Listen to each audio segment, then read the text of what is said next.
So guys, let's talk about Mohammed Kudus. Today he featured for West Ham as they played against Tottenham. We are going to talk about his performance and player ratings amongst many others. So guys, if you have not subscribed to the channel yet, please make sure to subscribe. If you have already subscribed, thank you very much and may God richly bless you. So guys, quickly, let's jump into it and talk about West Ham versus Tottenham. Now, my highlight of that game was how the fans cheered anytime Mohammed Kudus picked up the ball. You could see all the fans cheering up. He's gradually becoming a fan favorite at West Ham, and I'm really excited about that. Now, let's talk about the first half. A lot happened in the first half, and I feel like in the first 15 minutes of the first half, Tottenham had everything right. Tottenham were able to play. Tottenham were pressing high. Tottenham were making sure that they were creating chances. And one thing I noticed in the first 15 minutes of the first half was that the midfield of West Ham was non-existent. So that was the main weak point for West Ham. And Tottenham exploited that so much to the extent that Tottenham's first goal in that game was through the middle of the pitch. And I like one thing David Moyes did in that game. Whilst he noticed the weakness in the team, whilst he noticed where the problem was, he decided to give it a solution and change the tactics a bit. Meaning that Mohammed Kudus and also Jarrod Bowen need to drop back to be able to provide numbers in midfield.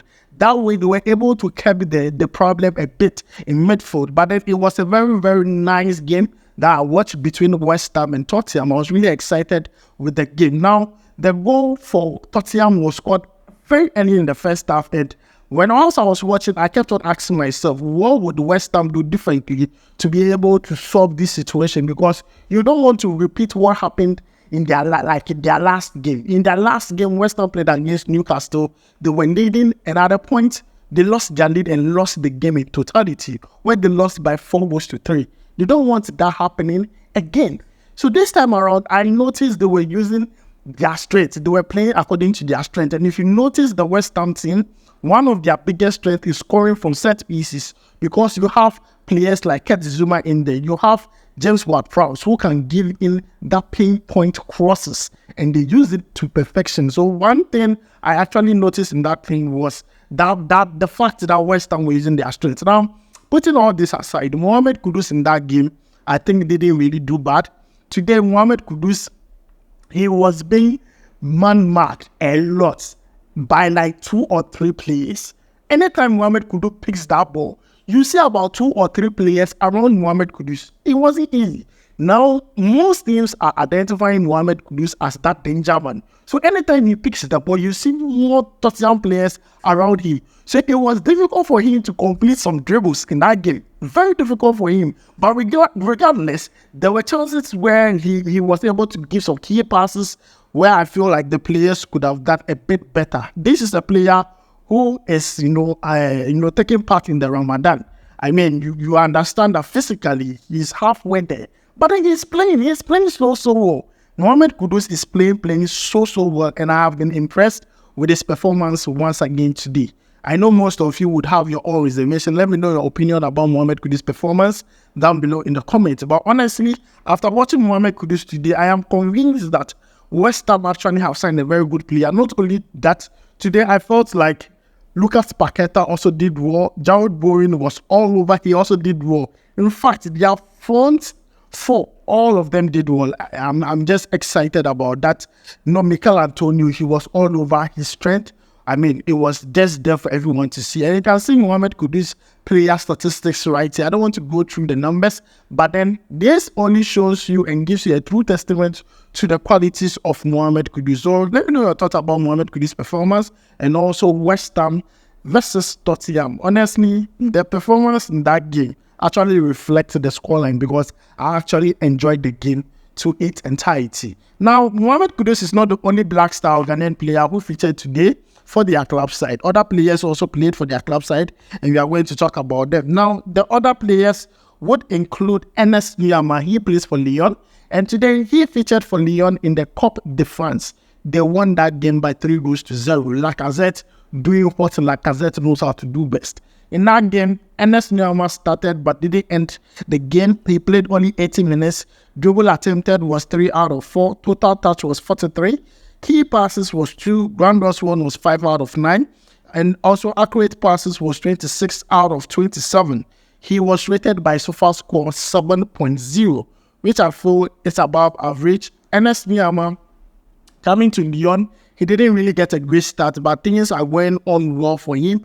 And I believe that he can build up on that, especially getting to the close of this season and also next season. Ernest Nuamah, to me, is one player that can be the next Mbappe. To me, Ernest Nuamah is that player who plays like Mbappe. So in the French league, he is the next Mbappe for me. But then I believe that football is a team sport. It's a teamwork.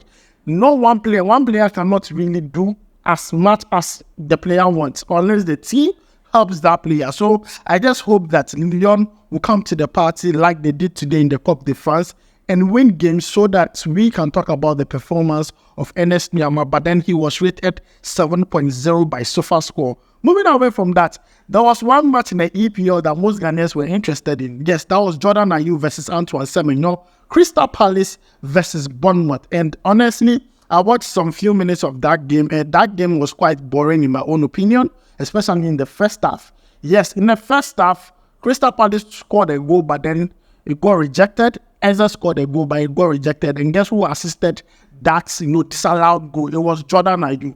But then Crystal Palace goal got disallowed. But then in the second half, Semenyo came into that game and Semenyo gave an assist, which was accepted, which was allowed.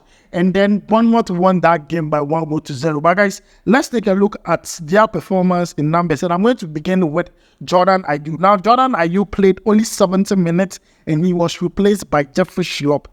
Shot on target was 1. Dribble attempted successful was 1 out of 2. Total touch 32, accurate passes completed was 17 out of 19, accumulating to 89%. Ground balls won was 4 out of 7, and he was rated 6.9 by SofaScore. Today, he didn't really get his day. I feel like after that disallowed goal where he gave that assist, it just dampened his spirit. But then Jordan Ayew is Jordan Ayew. Of late, I see that he doesn't play to full 90 minutes. By 70th minutes, he's being replaced, and then Jeffrey Schlupp comes in. But then I just hope that Jordan Ayew would then pick up pieces. I mean, Crystal Palace as a team, it has not been really going well this season. But then they are one team that always find their way in the EPL no matter what. So this is the statistics and numbers for Jordan Ayew. Let's talk about Semenyo, who I believe played very well in the second half. He didn't start the game for Bournemouth. He came in exactly the start of second half and he impressed me a lot. He played 45 minutes in that game. He gave an assist for Bournemouth's goal. Also, he had 1 shot on target. Total touch was 31. Dribble attempted successful was 5 out of 8. Accurate passes was 9 out of 14, accumulating to 64%. Key passes 2, ground balls 1 was 6 out of 13. He was rated 7.0 by SofaScore. He really impressed me with the second half. I mean, Semenyo is just doing so well in the EPL. Semenyo is growing his numbers in the EPL for Bournemouth, and he is one player that I believe that we need to keep an eye on. He is one player who is going to make us proud, especially in the EPL. But guys, these are 4 Black Star players who featured for their club side today.